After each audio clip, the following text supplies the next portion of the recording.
Well good morning dear back benchers and my dear friends.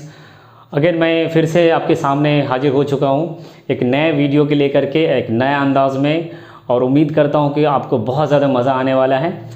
और शुरू करने से पहले मैं बता दूँ जो टॉपिक है वो है आपको discovery of India by the Europeans, मतलब भारत की खोज यूरोपियंस के द्वारा। आखिर क्या चीज़ थी हमारे भारत के पास जो पूरा यूरोपियंस पागल था इंडिया आने के लिए। तो उससे पहले मैं चाहूँगा कि सबसे पहले थोड़ा सा अपने प्यारा भारत को थोड़ा सा मैं बता दूं, क्योंकि आज के दौर में होता क्या है कि हम खुद से ज़्यादा दूसरों को जानने में ज़्यादा बिज़ी हो गए हैं, और जबकि हमें पहले अगर हम खुद को जान लें तो पूरा ज़माना मुझे जान लेगा।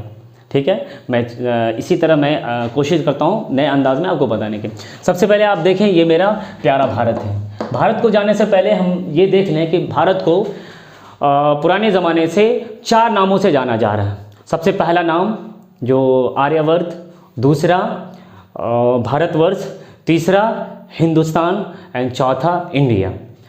पहला जो 2 नाम है आर्यवर्त तो आर्यंस के नाम पर रखा गया। दूसरा जो है आपको भारतवर्ष राजा भरत के नाम पर रखा गया। और तीसरा जो है अब दो जो नाम है हिंदुस्तान और इंडिया, ये दोनों नाम एक ही रिवर से आया, मतलब एक ही नदी के नाम पर रखा गया, जो हम उसे जो जानते हैं जिसका नाम है इंडस रिवर। जिसका नाम है इंडस रिवर। इंडस रिवर के नाम पे ही जो है इंडिया को रखा गया, और इंडस के नाम पे ही जो है आपको हिंदुस्तान। कैसे, चले हम आपको उसको बताएं। सबसे पहले भारत जो है इंडस, एक और चीज़ बता दूं मैं आपको। इंडस रिवर जो है सिंधु नदी की चर्चा जो है हमारे पास जो 4 वेद है, ऋग्वेद, यजुर्वेद, सामवेद, अथर्ववेद, ये चारों वेद में से जो है आपको ऋग्वेद जो सबसे पुराना वेद है उसमें इसका जिक्र है, मतलब इसका वर्णन है। किसका? सिंधु नदी का। सिंधु नदी के आसपास के इलाका को क्या कहा जाता है? सिंध कहा जाता है। सिंधु नदी के आसपास के इलाका को क्या? सिंध। सिंध से आया हिंद, और हिंद से आया हिंदी, हिंदू, हिंदुस्तान। और अरब वाले प्यार से हमारे हिंद को, हमारे इंडिया को प्यार से, अरब और ईरान वाले प्यार से हिंद कहते थे। अरब और ईरान वाले प्यार से क्या कहते थे? हिंद कहते थे।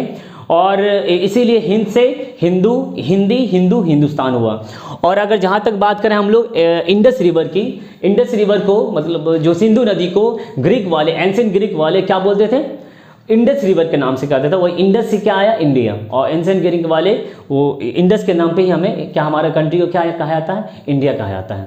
इंडिया कहा करते थे। ठीक है, अब एक मैं आपको अपने प्यारा भारत का एक नए अंदाज में आपको थोड़ा सा इंट्रोडक्शन दूं, जो हमारे महान कवि रविंद्रनाथ टैगोर के ज़रिए जो भारत को बताया गया है, कि वो आपको मैं बता दूं कि उन्होंने कितना सिंपल इंट्रोडक्शन दिया भारत का, कि आप खुद मैं आपको बताऊं कि आपको बहुत मज़ा आएगा। आप देखें कि हमारे भारत को सबसे पहले क्या है, उन्होंने नेशनल एंथम दिया, जन गण मन अधिनायक जय है भारत भाग्य विधाता। तो उसके बाद Punjab, Sindh, Gujarat, Maratha, Dravida, Utkal means Orissa and Banga means Bengal, Vindhyachal, Himachal, Yamuna, Ganga, जलधि, उच्च, तिरंगा। ठीक है, ये हमारे आपको रविंद्रनाथ टैगोर साहब ने इंडिया को बहुत बेहतरीन अंदाज में बताया। तो हमारे इंडिया में कुछ तो था। आखिर पूरा यूरोपियन क्यों परेशान था इंडिया को ढूंढने के लिए? कुछ तो चीज़ रहा होगा। अब कहा जाता है कि हमारे यहाँ जो मसाले की खुशबू यूरोप तक पहुँचा, जिसके वजह से वो लोग पागल हो गए भारत को ढूंढने के लिए, कि नहीं चलो भारत ढूंढा। कुछ तो चीज़ था, जो सबसे बड़ी चीज़ थी वो हमारे इंडिया में, हमारे प्राचीन काल से हमारे भारत को सोने की चिड़िया कहा जाता था। ये सोने की, जिसे गोल्डन स्पैरो कहते हैं। और आज भी जो है हमारे भारत के दीवाने लोग हर जगह मौजूद हैं। ठीक है, हाँ, मैं एक बात आपको बता दूँ कि आखिर कुछ तो चीज़ था हमारे भारत में, कुछ तो चीज़ था। पूरा वर्ल्ड क्यों पागल था भारत को ढूंढने के लिए? सबसे पहले मैं बता दूं, सबसे पहले हमारे भारत क्या है, हमारे भारत को सोने की चिड़िया कहा जाता था। क्या? सोने की चिड़िया, मतलब गोल्डन स्पैरो।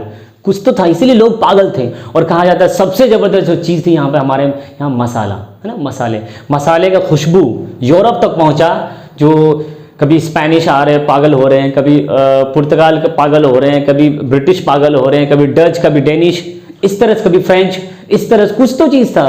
पूरा यूरोप में तहलका मचा हुआ था। इसलिए जो है इतने लंबी मुसाफत करने के बाद, लंबी यात्रा करने के बाद एक के बाद लोग आ रहे हैं, एक के बाद एक आ रहे हैं। और सबसे बड़ा चीज़ जो हमारे कहा जाता है, हमारे इंडिया में जो फेमस है, जो वो है हमारा कल्चर, ट्रेडिशन, परंपरा आपको जो। और दूसरा क्या है, सबसे ज़्यादा हमारे देश में जो मनाई जाती है वो है आपको त्यौहार। हमारा देश त्यौहार के लिए जाना जाता है। दुनिया में अगर सबसे ज़्यादा कहीं त्यौहार मनाई जाती है वो भारत में। और इसीलिए क्या है, हमारे यहाँ का जो सबसे ज़्यादा फेमस चीज़ है वो मेहमान नवाजी। लोग जो हमारे यहाँ, इसी वजह से हमारे यहाँ मेहमानों का आना जाना लगा हुआ रहता है। और इसलिए हम प्यार से अपने मेहमानों को अतिथि देवो भव कहते हैं। और वसुदैव कुटुंब, मतलब पूरे प्लानेट पे जितने भी पृथ्वी सारे हम लोग फैमिली है, इसीलिए मेहमान का आना जाना लगा रहता है। लेकिन मज़े की बात यह भी है, जब मेहमान हमारे यहाँ आते हैं तो जाने का नाम नहीं लेते हैं। और इसी वजह से हमने मेहमान को तो नहीं, अपने मन में ही कहना पड़ता है, अतिथि तुम वापस घर कब जाओगे। तो इन्हीं सब चीज़ों के बाद मैं आपको बताऊं।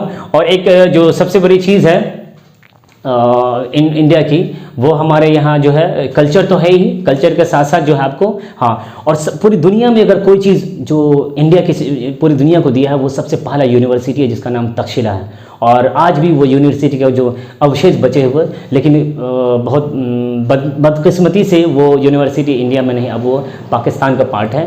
पहले वो कंधार की राजधानी होती थी तक्षशिला। कंधार जो अफगानिस्तान में, कंधार की राजधानी होती थी तक्षशिला, अब वो पाकिस्तान में है। ठीक है, तो इन्हीं सब चीज़ों के कारण। और उसके बाद अगर देखेंगे प्राचीन विश्वविद्यालयों की बात करें तो हमारा जो नालंदा विश्वविद्यालय, नालंदा यूनिवर्सिटी जो है, अब उसके बाद प्राचीन माना गया। तो ऐसा हम कह सकते पूरी दुनिया को हमने क्या किया, एजुकेशन दिया। लेकिन क्या है कि अंग्रेज, जिसे हम गोरे कहते हैं, फिरंगी, एलियन, अद्भुत प्लानेट के अद्भुत लोग जो आकर के हम ही कहते हैं अनसिविलाइज्ड लोग हैं। हम क्या है, अनसिविलाइज्ड है। अरे तुम्हें क्या पता कि हम कितने सिविलाइज्ड हैं, क्योंकि दुनिया में सबसे पहली अगर करें, सबसे विकसित, सबसे वेल डेवलप अगर कोई हमारे यहाँ जो सिविलाइजेशन थी तो वो थी इंडस वैली सिविलाइजेशन, जिसे सिंधु घाटी सभ्यता कहते थे। इसी वजह से उस ज़माने में भी जब सिंधु घाटी सभ्यता थी, उसके बाद उसके पहले जो मेसोपोटामियन सिविलाइजेशन थी, इजिप्टियन सिविलाइजेशन थी, उसके बाद चाइनीज सिविलाइजेशन थी, ये लोग जितने भी सिविलाइजेशन थी उस ज़माने में हमारे यहाँ ट्रेड होता था जो सिल्क रूट के थ्रू होता था। ठीक है, उस ज़माने में पूरा भारत के, इंडिया की धूम मची थी, जो आपको वर्ल्ड की मैप में अगर हम दिखाएंगे तो वो आपको वो सिल्क रूट होता था। ठीक है,